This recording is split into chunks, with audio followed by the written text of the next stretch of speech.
যে 15টি বছর ক্ষমতায় আছে, 15টি বছর সত্যিকার অর্থেই একজন শেখ হাসিনা দায়িত্বে আছে বলে কিন্তু আপনারা টের পাচ্ছেন না যে কিভাবে আমরা ক্ষমতায় আছি। একজন শেখ হাসিনা যে কত যন্ত্রণার পর, এখন তো প্রায় 78 বছর বয়স।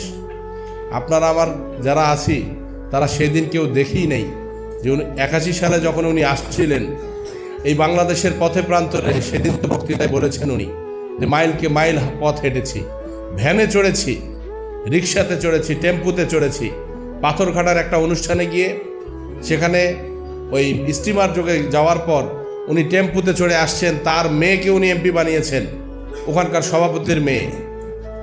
তো ওনার বাবা দুঃখ করে বলছেন যে শেখ হাসিনাকে আজ বিএনপি ক্ষমতায়, আমরা একটা বাসে করে, একটা গাড়িতে করেও আনতে পারলাম না, আমরা একটা টেম্পুতে করে আনলাম।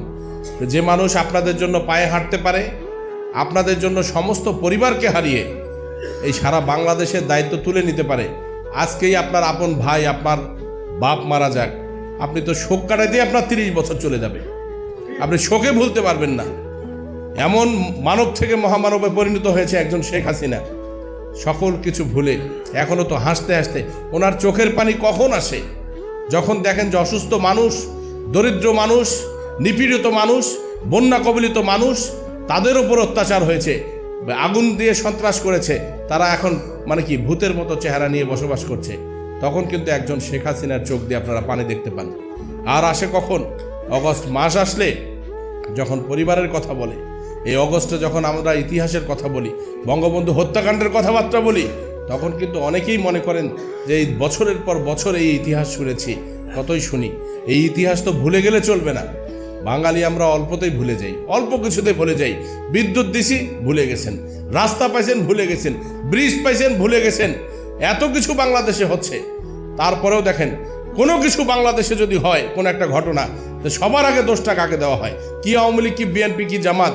এটা মরিচের দাম, এটা পেঁয়াজের দাম, এটা লবণ কি তেলের দাম বাড়ে, সঙ্গে সঙ্গে খালি কোনো কথা নাই, শেখ হাসিনার জন্য দেশটা ধ্বংস হয়ে গেল।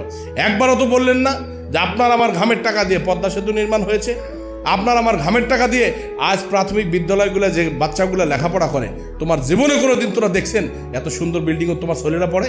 তোরা কোনো দিন পড়ে পারছেন? এই বিদ্যুৎ থেকে শুরু করে রাস্তাঘাট যে পয়সাটা খরচ হচ্ছে, এটা তো আপনার আমার টাকা।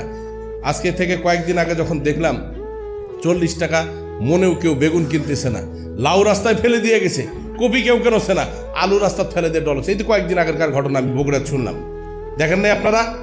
তখন কেউ কথা বললেন না।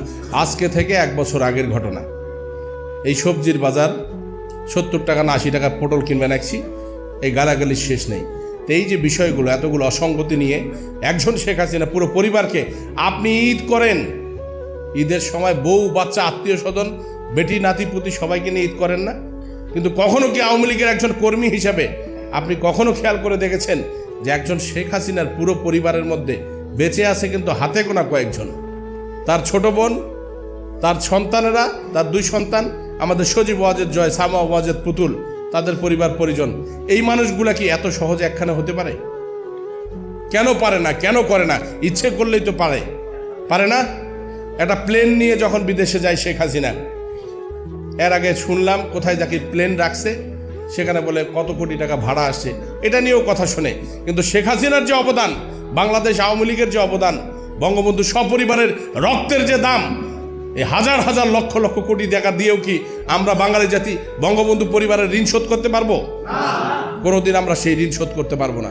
মনে রাখেন, আপনার আমার শান্তির জন্য, আপনার আমার নিশ্চয় মানে কি নিরাপত্তার জন্য, আপনার আমার সন্তানদের আগামীর ভবিষ্যতের জন্য একজন শেখ হাসিনা যেভাবে কাজ করছে, একাই কাজ করছে, একজন মহিলা মানুষ হয়ে ওই গণভবনে থেকে আজ আওয়ামী লীগের যারা আপনারা এখানে সমবেত হয়েছেন, শুধুমাত্র এটা সমাজ মানে কি জমায়েত বলবো না আমি, আপনারা আছেন বলে কিন্তু আওয়ামী লীগ টিকে আছে। আমার অসংখ্য কর্মী আমার সামনে এসে কথা বলে না, আমার দিনমজুর, ভ্যান চালক, যাদের উপরে সব সময় আমি আস্থা রাখি, এবং সব সময় এই মানুষগুলোর জন্যই কিন্তু আওয়ামী লীগ কিন্তু টিকে আছে। আমরা যারা দায়িত্বে আছি, দায়িত্ব পালন করার কারণে আমাদের তো আর দোষের শেষ নাই। আমরা কারো কথা রাখছি, কারো কথা রাখতে পারিনি, আমাদের কিন্তু ওই কারণে এত বেশি দোষ হয়ে গেছে।